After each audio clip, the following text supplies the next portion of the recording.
Am I audible, visible?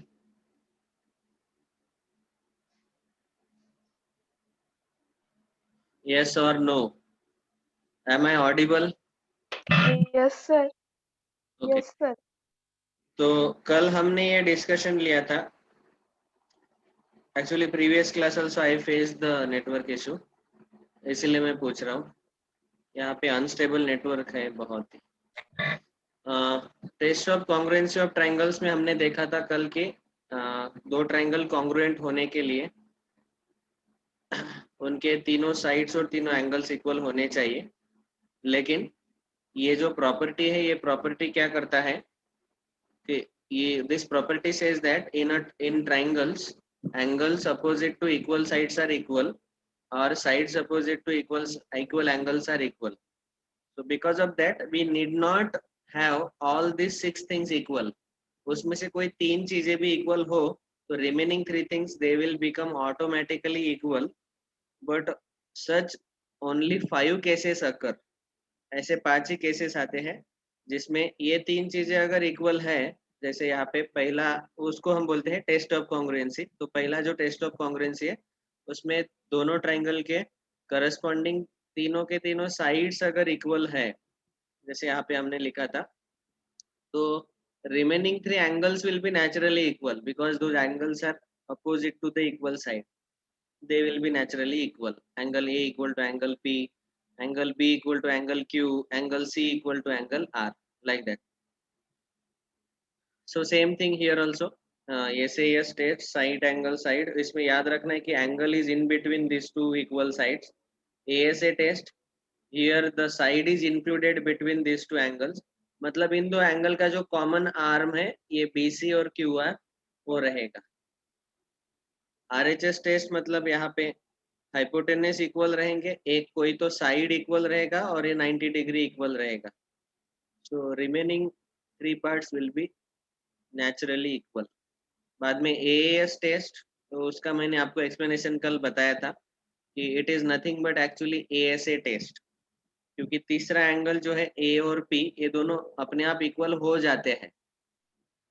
यहाँ पे हमें दिया था B और Q इक्वल है, C और R इक्वल है, and AB is equal to PQ. These three things are given.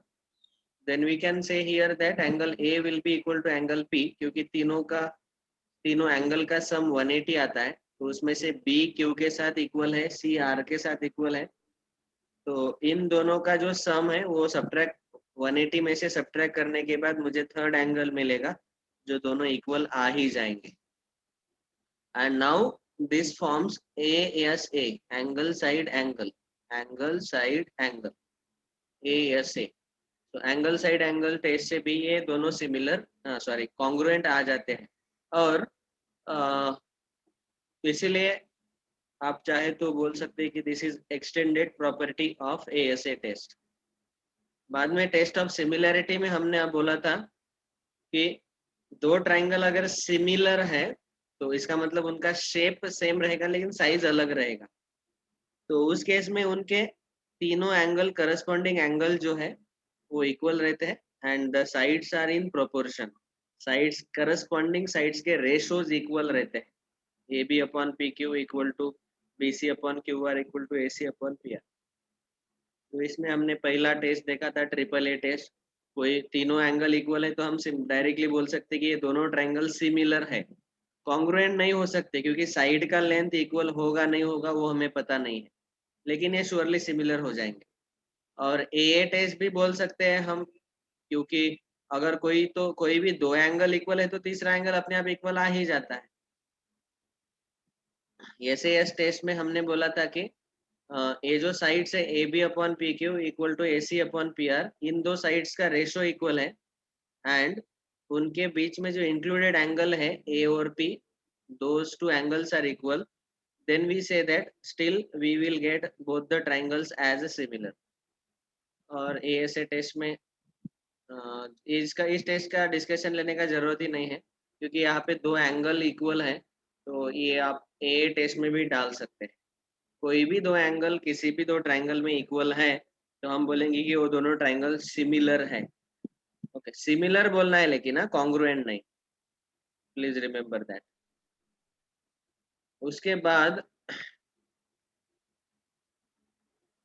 अभी आप देखेंगे worksheet number 2. I think I told all of you to solve. Yes, sir solve हो गए. Solve हो गए. Please raise your hand those who have solve. Sarthak ने solve किया, बाकी के लोग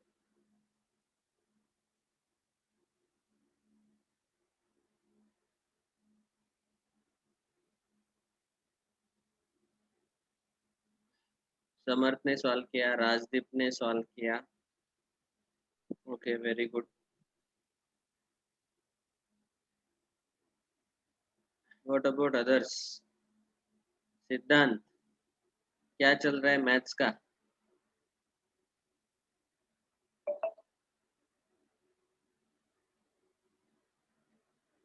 प्राची, समीक्षा, Sudhanshu.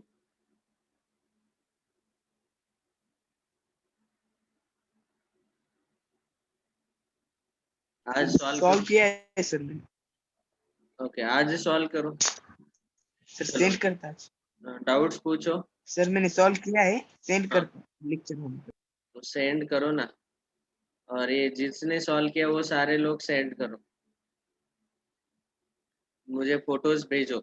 You have to solve in the worksheet itself, क्योंकि ये सिंपल चैप्टर है, इसमें कोई कैलकुलेशन वाले ज्यादा चीजें नहीं है. So you can sir directly no doubt.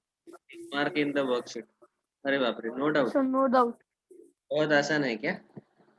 Yes sir. In 10 minutes only it completed. हाँ, वही तो मैं पूछ रहा था कि इतना 9 क्वेश्चन तो थे, 10 मिनट में हो गए होंगे.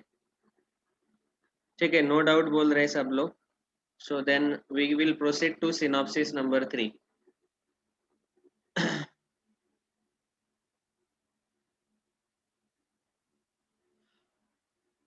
इसीलिए टाइम पे सॉल्व करो बेटा. तो जिनको नो डाउट पूछा उनको अभी कॉन्फिडेंस आया कि ये चैप्टर बहुत आसान है. जिन्होंने सॉल्व ही नहीं किया उनको कॉन्फिडेंस नहीं आया होगा. तो फिर आप क्या करते हो, ऐसे अकुमुलेट हो जाता है होमवर्क और आपको अनकंफर्टेबल फील होता है वो सब्जेक्ट. ऐसा मत किया करो. Don't accumulate the homework. Okay, next synopsis number 3. So there are these 10 properties which we will discuss. We have to remember all of them properly. Of course इन सबके proofs मैं अभी discuss नहीं करूँगा.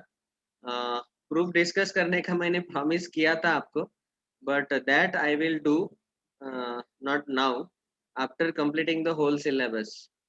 ठीक है, पहले मैं सिलेबस, क्योंकि अल्टीमेटली ऑब्जेक्टिव क्वेश्चन में आपको प्रूफ कोई नहीं पूछेगा, but let us complete the syllabus first, let us target it. And then आप अगले स्टैंडर्ड में 9th में जाने वाले हैं, तो इन सब के प्रूफ भी हम डिस्कस करेंगे. पाइथागोरस थ्योरम का प्रूफ 10th स्टैंडर्ड में पूछा जाता है महाराष्ट्र बोर्ड में, और सीबीएसई में भी 10th स्टैंडर्ड में ही है. Then centroid divides the median into 2:1, इसका भी प्रूफ है. ऑफ कोर्स इसका प्रूफ जनरली एग्जाम में नहीं आता, बहुत लेंथी है. all that whatever is there, proofs we will discuss at the end of whole syllabus. Okay, first property, it is applicable for right angle triangle. In the right angle triangle, we all know that there is a theorem called as Pythagoras theorem, where we get hypotenuse square is equal to sum of the squares of remaining two sides. Say for example we have triangle ABC. Here angle B is 90 degree. Then side AC is called as hypotenuse. Hypotenuse means which side? The side which is opposite to 90 degree. 90 degree के opposite वाला जो side है, that is called as hypotenuse. And we get here hypotenuse square is equal to sum of squares of remaining two sides, AB and BC. So AB square plus BC square. This is Pythagoras theorem. मतलब यहाँ से हम ऐसा बोल सकते हैं कि right angle triangle में अगर मुझे कोई भी दो साइड पता है, तो इस फॉर्मूला से मैं तीसरा साइड इजीली फाइंड कर सकता हूँ. ठीक है. Second property, centroid divides the median in the ratio 2:1 from the vertex. ये ऑलरेडी मैंने बताया है आपको। समझो ये ट्राइंगल है ABC and say D is the midpoint of side BC. If I join AD, वैसे ही अगर F E मिड पॉइंट है AC का और हमने BE ज्वाइन किया और एक CF ज्वाइन कर दिया, समझो ये F जो है ये AB का मिड पॉइंट लिया, so all of them intersect in one point which is called as centroid. You all know this. उसको हम कैपिटल G से डिनोट करते हैं। एंड इस सेंट्रॉइड के कारण ये जो मीडियन है, टोटल 3 मीडियन है AD, BE एंड CF, इसका 2:1 इतने रेशो में डिवीजन हो जाता है। मतलब अगर AD टोटल पूरा 30 सेंटीमीटर है फॉर एग्जांपल, तो AG रहेगा 20 सेंटीमीटर एंड GD रहेगा 10 सेंटीमीटर, क्योंकि G point divides the median in the ratio 2:1. The two parts are towards the vertex and one part is towards the midpoint of opposite side. ये याद रखो, देखते ही पता चल रहा है कि टू पार्ट थोड़ा बड़ा है, AG बड़ा है, GD छोटा है। So this is the property that median centroid always divides the median in the ratio 2:1 from the vertex. From the vertex 2:1. Okay. Next, तो इसी टाइप से आप ऐसा भी बोल सकते हैं कि चलो ठीक है, ये G डिवाइड कर रहा है, मतलब हम आप ऐसा लिख सकते हैं AG अपॉन GD is equal to BG अपॉन GE is equal to CG अपॉन GF इज इक्वल टू 2/1, और you can say 2:1 like that. Okay, तो इसका मतलब क्या है कि आपको किसी भी मीडियन का लेंथ दिया हुआ है, समझो से AD का लेंथ दिया हुआ है से 30 सेंटीमीटर, उसमें से AG मुझे निकालना है और GD मुझे 10 सेंटीमीटर दिया है, नहीं भी दिया तो भी चलेगा। तो AG अगर फाइंड करने को बोला तो AG कितना आएगा, तो आपको पता है कि टोटल AD 3 पार्ट्स है, उन 3 पार्ट में से 1 पार्ट रहेगा AG, सॉरी 2 पार्ट रहेंगे AG, तो 2/3 टाइम्स 30 दैट इज 20 सेंटीमीटर। आपको समझ में आ रहा होगा कि AD पूरा 30 है तो AG 2 पार्ट और GD 1 पार्ट। तो पहले 30 को 3 इक्वल पार्ट में डिवाइड करो, उसमें से 2 पार्ट 10 + 10 20 आएगा AG, बचा हुआ 10 आएगा GD, ऐसे। तो इन शॉर्ट मीडियन दिया है तो आपको AG GD ये सारे लेंथ आपको फाइंड करते आना चाहिए। कैलकुलेशन सिंपल कैलकुलेशन है। In an equilateral triangle, property number 3, equilateral triangle में GOSI are coincide, they coincide. This means what, ये समझो एक इक्विलैटरल ट्रायंगल है जिसमें आपको पता है कि तीनों साइड्स का लेंथ इक्वल रहता है and all three angles are 60 degree each. तो इक्विलैटरल ट्रायंगल में अगर आपने अल्टीट्यूड ड्रॉ किया तो वही मीडियन का भी काम करता है, वही परपेंडिकुलर बाइसेक्टर का भी काम करता है और वही एंगल बाइसेक्टर का भी काम करता है। मतलब क्या होगा, अभी हमने अगर ये मीडियन अल्टीट्यूड ये सारे ड्रॉ कर लिए तो इक्विलैटरल ट्रायंगल में आप देख पाएंगे कि एक्चुअली ये जो पॉइंट है, this acts as centroid G, it acts as in center I, it acts as orthocenter O, and it also acts as circumcenter C. Of course circumcenter को इन्होंने यहाँ पे yes बोला है, that is also okay.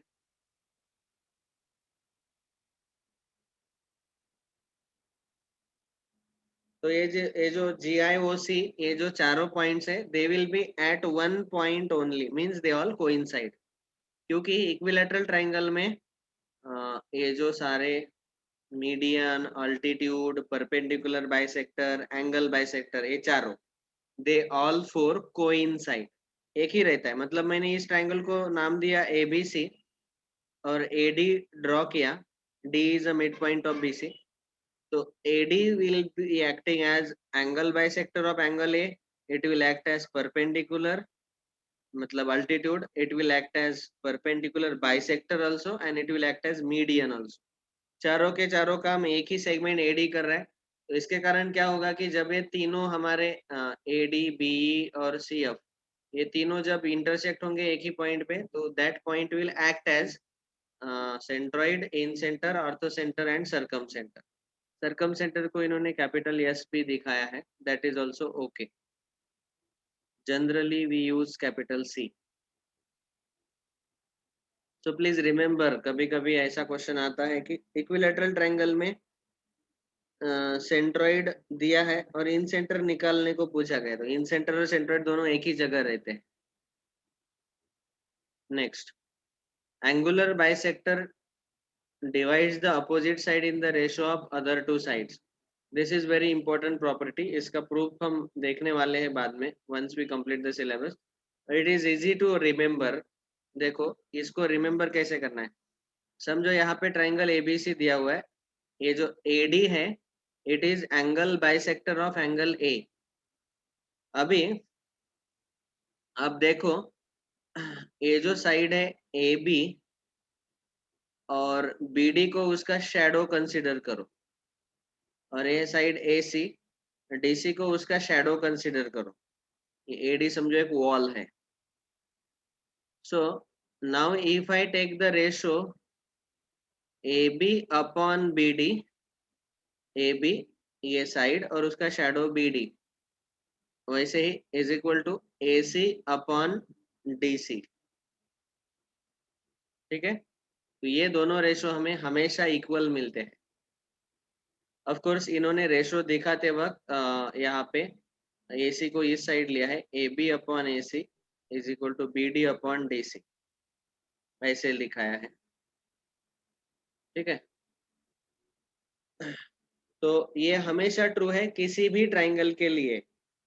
याद कैसे रखना है कि AB है उसका शैडो BD, AC है उसका शैडो DC, इन दोनों का रेशो ले लो तो दोनों रेशो इक्वल रहते हैं हमेशा. ठीक है, और ये पॉसिबल कब है, जब ये AD एंगल बाइसेक्टर है, एंगुलर बाइसेक्टर. ठीक है, तो अगर परपेंडिकुलर बाइसेक्टर हुआ तो नहीं होता. नहीं नहीं नहीं, परपेंडिकुलर बाइसेक्टर अगर BC का मैंने ड्रॉ किया, इट मे और may not pass through vertex A. Vertex ए से पास होगा उसका गारंटी नहीं है. एंगल बाइसेक्टर हमेशा पॉइंट ए से पास होता है. ठीक है, अरे अभी मत पूछो प्रूफ समझ, बाद में बताता हूँ ना पूरे प्रूफ, उसमें टाइम चला जाएगा यार. दूसरा कुछ नहीं, बताओ क्या.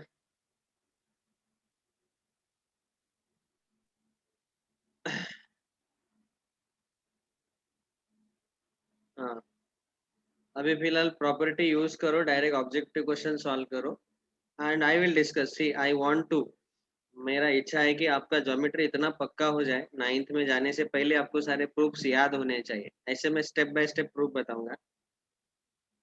चलो ठीक है, 5th प्रॉपर्टी यस जी आई ओ. यहाँ यस मतलब सरकम सेंटर, वहां लिख के रखो साइड में वर्कशीट में. यस को एरो करके लिखो, सरकम सेंटर.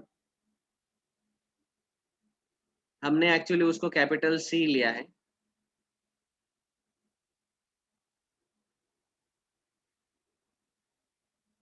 ओके, देखो इक्विलैटरल ट्रायंगल में हमने देखा कि ये जो चारों के चारों सेंटर्स ऑफ ट्रायंगल है GIOC, C के जगह यस है यहाँ पे, GIOC they coincide. Isosceles triangle में this all four GIOC they are collinear. Collinear मतलब एक ही लाइन पे रहते हैं. दैट मीन्स आइसोस्केलस ट्रायंगल समझो यही ट्रायंगल ले लेते हैं, ये ट्रायंगल ABC है, इसके अज्यूम करो कि ये दोनों साइड समझो इक्वल है, AB equal to AC.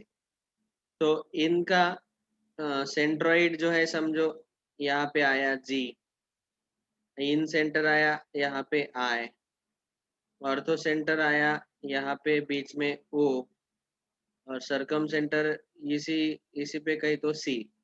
So those 4 points they will be collinear. They will not coincide. They will be in one line. Okay.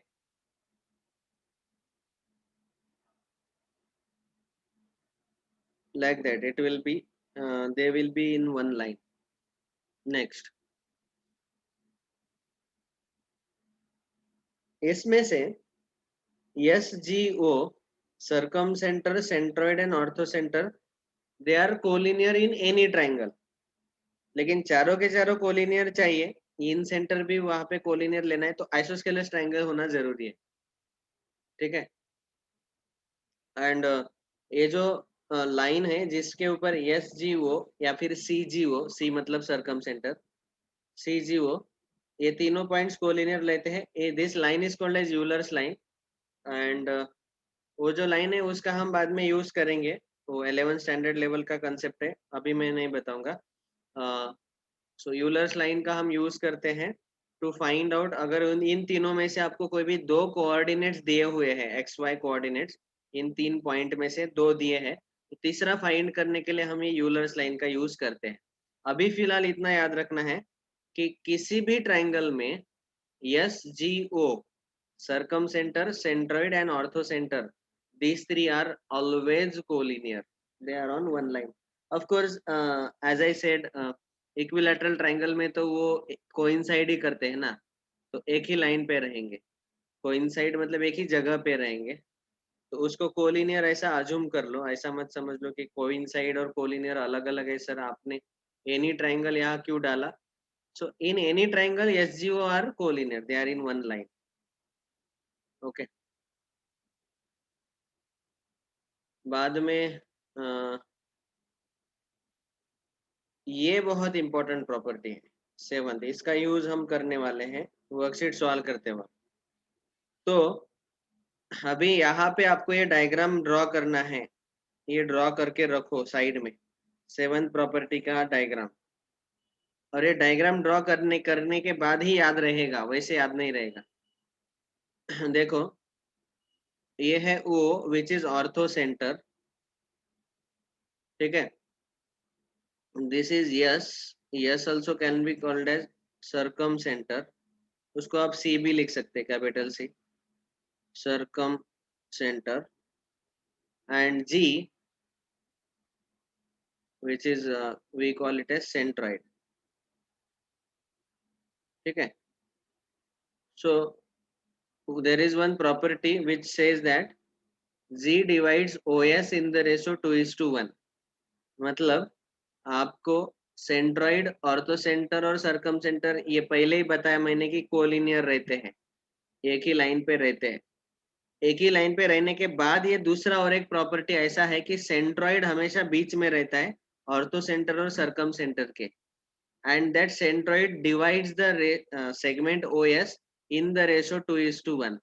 मतलब यहाँ पे आप बोल सकते हैं कि OG is to GS is equal to 2:1। GS ले लो या GC ले लो, S मतलब सर्कम सेंटर, ठीक है, लाइक दिस। मतलब हमें हमने अगर आपको ऐसा बोला कि OS का लेंथ 60 सेंटीमीटर है, तो OG का लेंथ कितना आएगा? 40:20। तो 2:1, पहले इसके 3 इक्वल पार्ट करो, 20 20 20, तो 2 पार्ट आएंगे 40, तो OG आएगा 40, ऐसे। सो प्लीज रिमेम्बर दिस, याद क्या रखना है? G divides OS in the ratio 2:1। Okay, यहाँ पे G डिवाइड कर रहा है, और इसको मैं जनरली ऐसे बताता हूँ कि बहुत बार ये भूल जाते हैं हम कि कौन सा पॉइंट बीच में आता है। कभी कभी स्टूडेंट्स G को साइड में लेते हैं, O को बीच में लाते हैं, ऐसा नहीं। सो G डिवाइड्स OS, तो आपको ऐसे याद रखना है कि O और S जो है अल्फाबेट, ये दोनों ABCD में अल्फाबेट हमारा जो है उसमें आखिरी में आते हैं, G सबसे पहले आता है इन दोनों के, तो जो पहले आता है वो डिवाइड करता है बचे हुए दोनों को, दोनों के सेगमेंट को, ऐसे ऐसे याद रखो।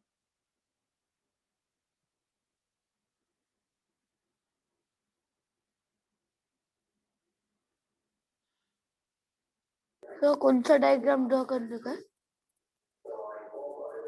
ये जो मैंने अभी बताया, ओके। यहाँ O लिखो, G लिखो, S लिखो, यहाँ लिखो 2:1।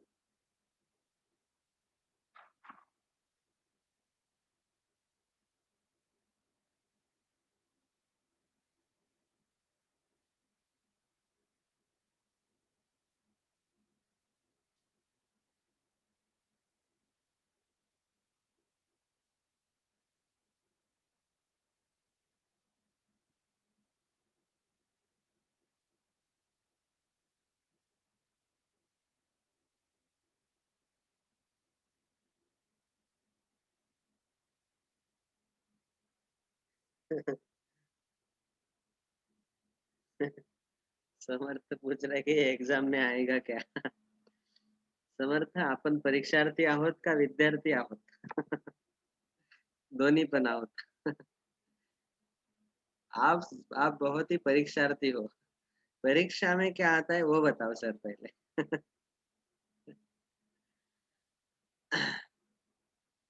अरे बहुत सिंपल वर्कशीट है 3.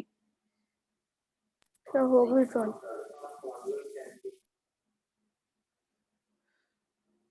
ठीक है. नेक्स्ट, ये भी एग्जाम में रहेगा. मैंने क्लियरली बोला था कि जितना पार्ट हम सैटरडे तक कंप्लीट करेंगे. यस, उसमें अगर डाउट है तो वो डाउट छोड़ के, ओके, उसमें से मैं सिंपल क्वेश्चन ही डालूंगा एग्जाम में, डोंट वरी.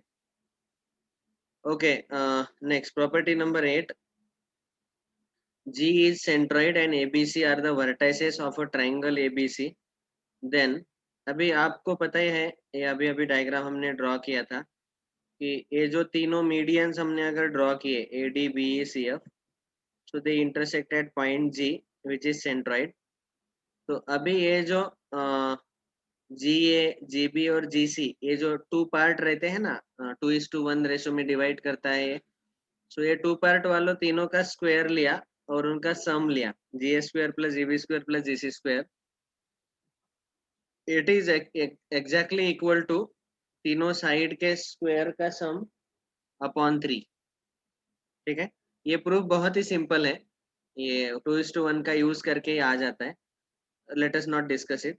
याद रखो अभी, GA square plus GB square plus GC square equal to 1/3 times तीनों साइड के स्क्वायर का एडिशन.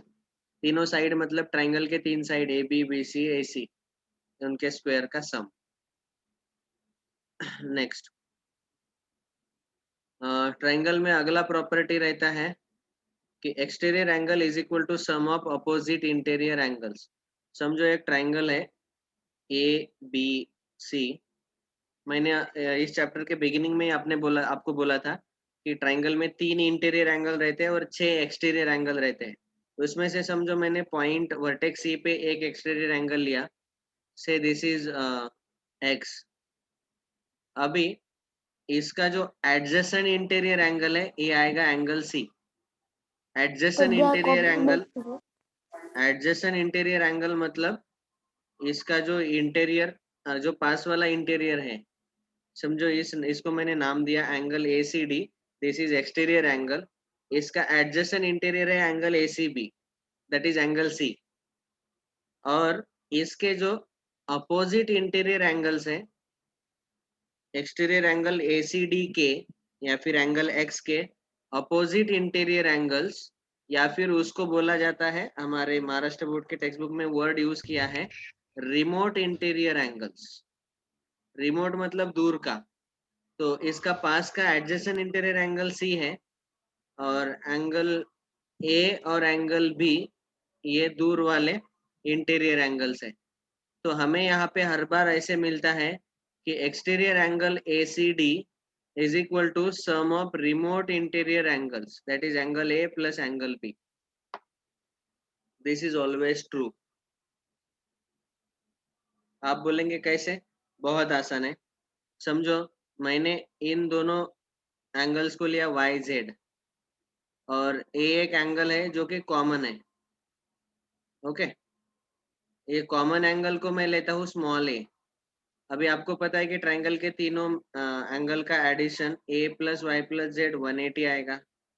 यहाँ देख के भी बोल सकते हैं, one more thing we can see that x plus a will be 180. Angle x और a क्योंकि they are in linear pair, they form linear pair. अभी दोनों 180 है तो दोनों सम इक्वल करो. राइट हैंड साइड दोनों का इक्वल है, तो लेफ्ट हैंड साइड अगर हमने इक्वल लिया तो यहाँ a कैंसिल हो जाएगा और आपको मिलेगा x is equal to y plus z. What is x? x is exterior angle and y and z are the opposite interior angles or remote interior angles. इस एक्सटीरियर एंगल x के ACD के angle ACD के remote interior angle से ये angle A और angle B. सो ये proof है इसका. ओके,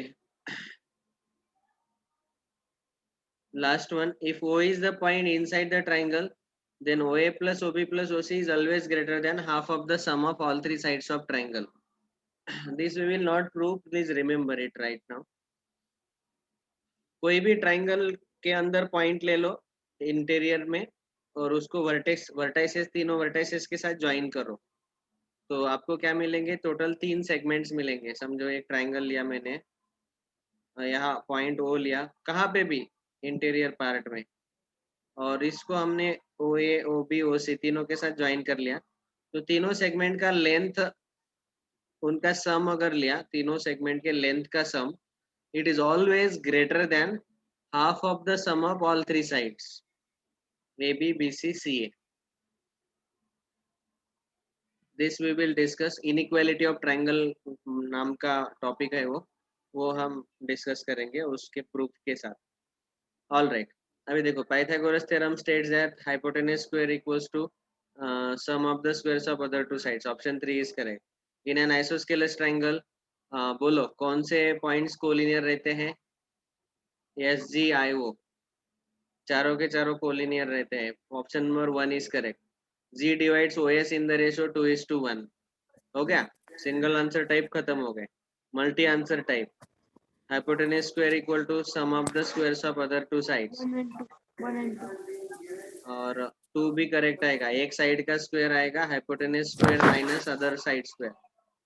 राइट एंगल ट्रायंगल बनता है कि नहीं चेक करो, तो उसमें से जो सबसे बड़ा साइड है हाइपोटेनस हमेशा बड़ा रहता है, बड़े का स्क्वायर बचे हुए दोनों के स्क्वायर का सम आना चाहिए, वो चेक करना है, वो चेक कर लेना आप। यहाँ पे जी सेंट्रॉइड दिया है, वो हमने अभी अभी देखा कि G A square plus G B square plus G C square equal to 1/3 of A B square plus B C square plus A C square. वो 3 को राइट में शिफ्ट कर दिया, तो ये ऑप्शन 3 करेक्ट आएगा, और ये भी करेक्ट है, ऑप्शन 2 भी करेक्ट है। 2 और 3 हो गया। वर्कशीट 3 अभी अभी हमने सॉल्व कर लिया। कॉम्प्रिहेंशन ये दो तीन आप खुद ट्राई करो, अभी डाउट है तो मुझे मैसेज कर देना, आई विल एक्सप्लेन। ठीक है, सो वर्कशीट 3 में भी देखो कितने क्वेश्चंस हैं। लाइट चला गया, सॉरी। कितने क्वेश्चंस हैं वर्कशीट 3 में? 12 12 क्वेश्चन, उसमें से 4-5 क्वेश्चन तो हमने अभी ओरली सॉल्व कर दिए। ऐसे ही सॉल्व करो, डायरेक्ट वर्कशीट में ही सॉल्व करो, और डाउट है तो मुझे पूछ लेना, या फिर कम से कम मुझे मैसेज करके रखो, ताकि मैं वो क्वेश्चन एग्जाम में नहीं डालूंगा। ओके, जो भी डाउट है आपको। सर वो 12 क्वेश्चन में पीछे आंसर रंग है। क्वेश्चन नंबर 12 का, हाँ। ठीक है, लेट मी क्रॉस से। Angle R is given as 90। अभी देखो इस ट्राइंगल में, यहाँ पे टोटल ये 2 ट्राइंगल राइट एंगल ट्राइंगल बनेंगे।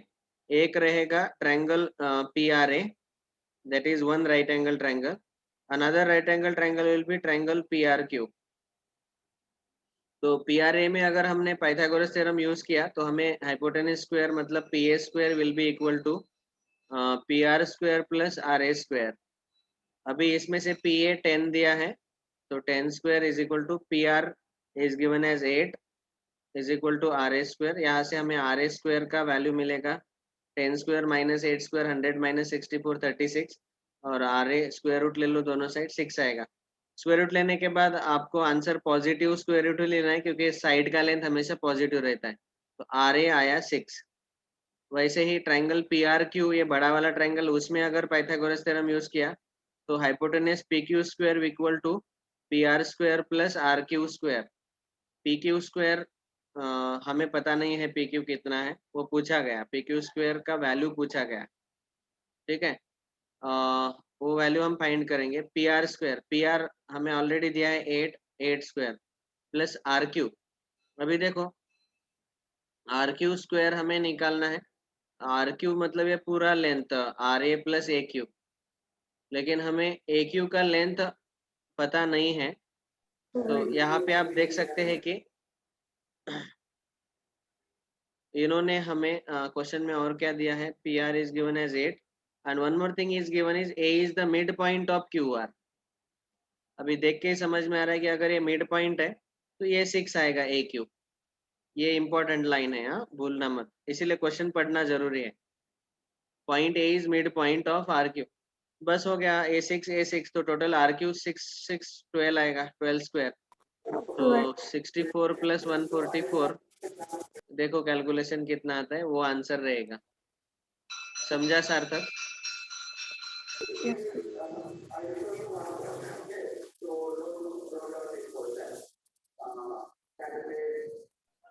सार्थक, have you understood? Yes, sir.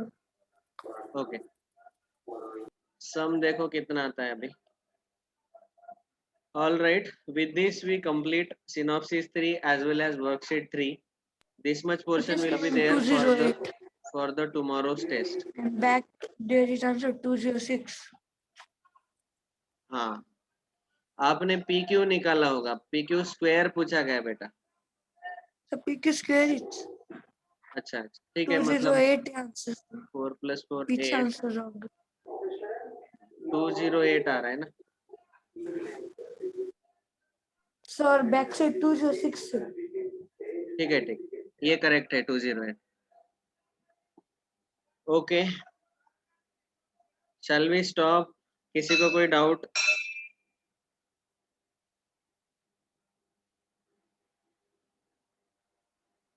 No, sir. Okay, thank you all. Bye. Wish you all the best for tomorrow's test. Solve it nicely. Worksheet 3 तक questions मैं डालूंगा। Okay, sir. और बाकी के लोग homework भेजना है। अभी मैं सच में, मैं सीरियसली बोल रहा हूँ, आपको टेस्ट ही असाइन नहीं करूंगा जिसने होमवर्क नहीं भेजा। कल 12 बजे के पहले भेजो। सुधांशु, सिद्धांत, शिवम, तू लेट क्यों आया रे क्लास को?